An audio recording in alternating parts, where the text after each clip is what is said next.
There were a lot of things I forgot about back in 2020. A lot of things I watched, a lot of things I did. And I was reminded of one of those when Outer Banks Season 3 came out on Netflix a couple weeks ago. I remember back in 2020, the first season being great.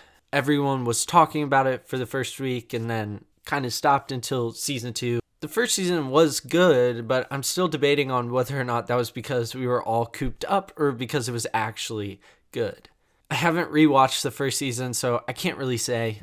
Season 2 was alright, and even though you could tell they were running out of ideas, I still thought that the show had potential. Now, after finally finishing Season 3, I don't see as much of that potential, and I wish that they would end the show. Spoilers ahead, if you haven't watched Outer Banks Season 3, we're going to run through the whole season just really quick. So, massive spoilers.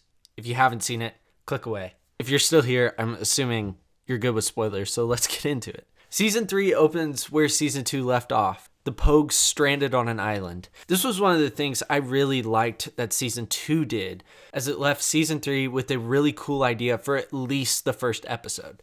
But to my disappointment, instead of exploring this stranded on an island idea for at least an episode, they're only there for 10 minutes or so, and then off they go to Guadalupe. Yeah, I was kind of disappointed with this, but you know what? It's okay.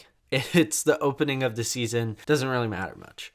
Guadalupe just so happens to be where Rafe is also trying to sell the cross from the last season. There, Kiara gets captured and Rafe tries to sell the cross to her captor, which is when we get introduced to the new villain of the season, Carlos Singh. He wants Kiara to give him a journal from last season. I don't even remember it, really, because it holds a clue to the location of El Dorado. When I heard him say this, I about lost interest and turned the TV off. El Dorado? Really? We went from a couple blocks of gold hidden beneath a basement of a grandma's house to El Dorado. Anyway, long story short, the Pogues rescue Key get off the island, except for John B., who stays to find out that his father, Big John, is still alive and loosely working with Carla from last season. Also, totally forgot about her. Then everyone goes back to Outer Banks to continue the search for El Dorado. When they get back to Outer Banks, Big John and John B. continue looking for clues.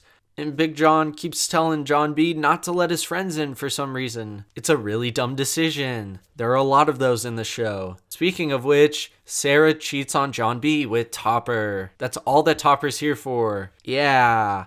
And Pope, Cleo, JJ, and Key all start to get googly eyes for each other and also try to find the cross.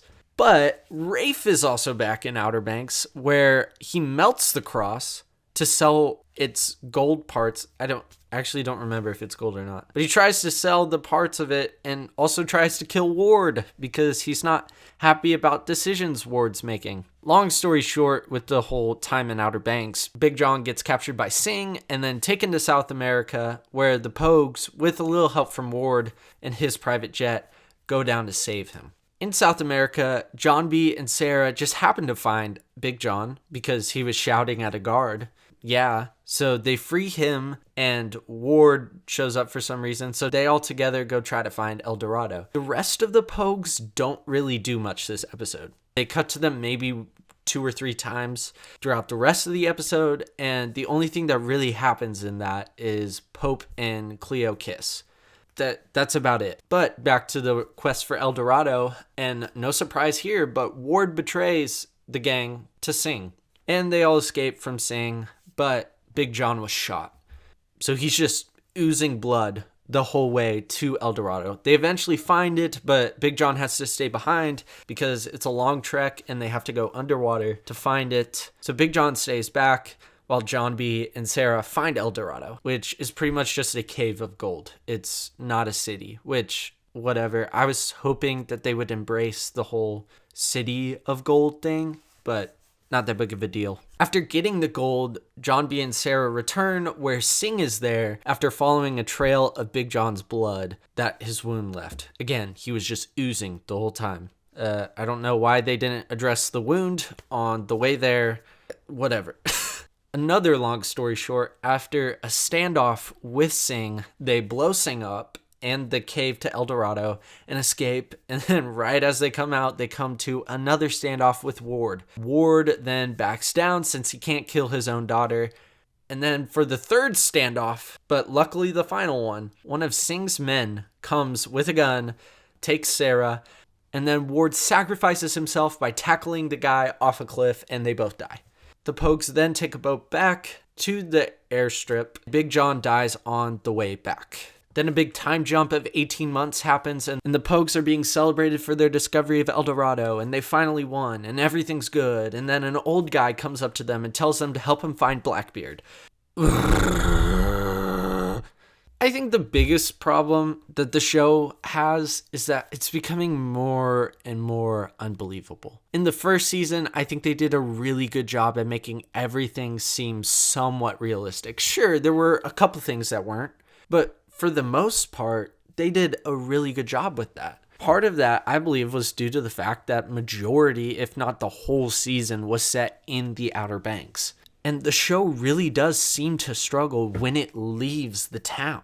It's really shocking to me that they continue to leave and continue to have big events, big moments happen outside of Outer Banks. But now in season 3, not only do we have 3 new main locations, but we have El Dorado as the treasure. So we've gone to a somewhat realistic, sunken treasure ship gold situation to a mythical city of gold. It doesn't work as well. It doesn't fit the vibe that, everyone fell in love with season 1. The other thing is that this show just doesn't try anything new. And I know what you may be thinking, but they did El Dorado. They're trying different locations.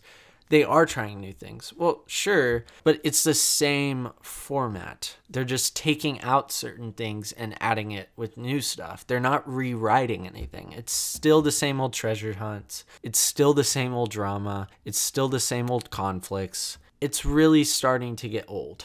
I would love to see the show do something other than treasure hunts. I think that's what season 2 should have been. And season 3 just has way too many characters in it. Way too many characters. And not enough for them to do. Carla, if you remember I mentioned earlier, one of the big parts of last season, remember she really wanted the cross, is just gone very early into the season and very suddenly. She shows up, I'm like, oh, I remember her. And then she's pretty much gone right after that. And then with Ward, the main villain from the past 2 seasons, they put in a coma for a little while, and then they didn't really give him much to do until the finale.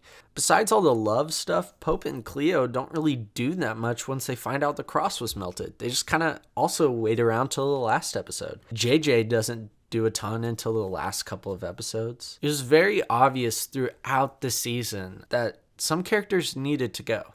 And I'll give credit to the writers. They did that in the finale. And what doesn't help is the 2 main characters they added, Big John and Singh, weren't great. Singh is just not a good villain. He's not intimidating or threatening at all. I was never scared or felt anything when any of the Pogues were captured or held at gunpoint by him. I don't know. I think if you're going to go El Dorado and you're going to try to bring in this big villain for the next time, 1, you need to give him more screen time. And then 2, you have to establish a threat. He's got to do certain things to the main characters, not throw him in a bedroom for a little bit and then they escape in the same episode. And Big John is just not very likable.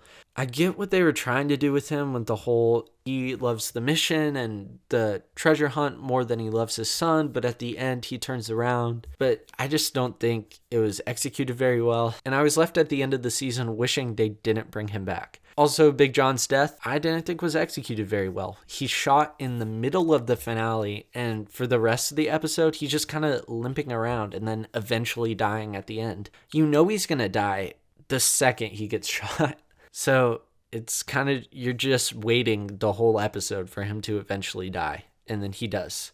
I think it would have been way more fitting and way more powerful if he died in the explosion that killed Singh and saved John B. and Sarah. I think that would have concluded his arc a lot better. Also, I liked Ward's death, but I didn't feel like it was warranted. The whole season, they just kind of push him to the side. If he was more in the spotlight and if they focused a ton more on his redemption, this scene would have been a ton better. The other thing is the drama in this season is really bad. Every situation is just dialed up to 10 for seemingly no reason. I understand that this is a teen drama, but tone it down a little bit. You don't have to keep every situation, every interaction, every conflict to its absolute maximum. You don't have to do that. Some conflicts can be resolved really quickly and without that much drama. You don't have to blow everything up, okay? And it also doesn't help that the characters this season just make really stupid decisions. I know I mentioned a couple of them before, but they're just littered throughout this season. I mean, just a ton of stupid decisions. And sometimes characters do need to make stupid decisions to learn and for them to grow as characters. The growth doesn't happen here. And a lot of these stupid decisions have been made throughout the course of these 3 seasons. So it's kind of like, when are they going to learn? It's a shame that they didn't conclude Outer Banks this season. I felt like it was a really good ending. Although I didn't really enjoy the season, I felt like it could have ended well with the Pogues finally winning. Everyone's happy. The end. But no, they got to throw in Blackbeard at the end. Oh. Overall, Outer Banks has just lost a lot of its appeal and charm that the first season had. There are just way too many characters now, too much drama.